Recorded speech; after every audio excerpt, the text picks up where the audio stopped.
আরানি পুঠিয়া মহাসড়ক ফুলতলাতে এক মর্মান্তিক সড়ক দুর্ঘটনায় এক কলেজ শিক্ষার্থী ঘটনাস্থলে নিহত হয়েছেন।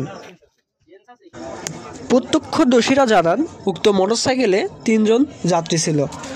৩ জন যাত্রীবাহী মোটরসাইকেলটি পুঠিয়া আরানি মহাসড়কের ফুলতলাতে আসলেই নিয়ন্ত্রণ হারিয়ে তারা গাছের সাথে ধাক্কা লেগে ছিটকে পড়ে যায়।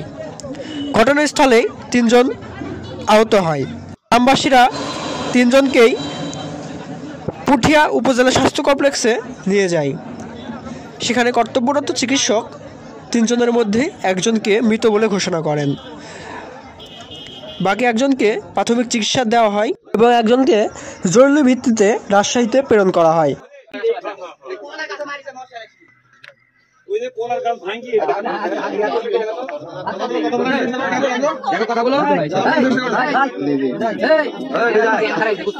মুখে একটু ফুদেন তো, মুখে ফুদেন তো।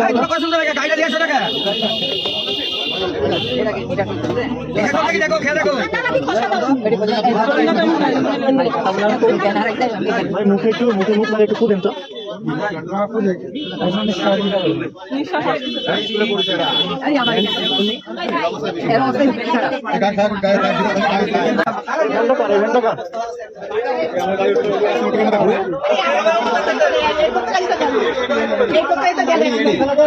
আপনি কত যাবেন? মেডিকেলে যাওয়া যাবে না?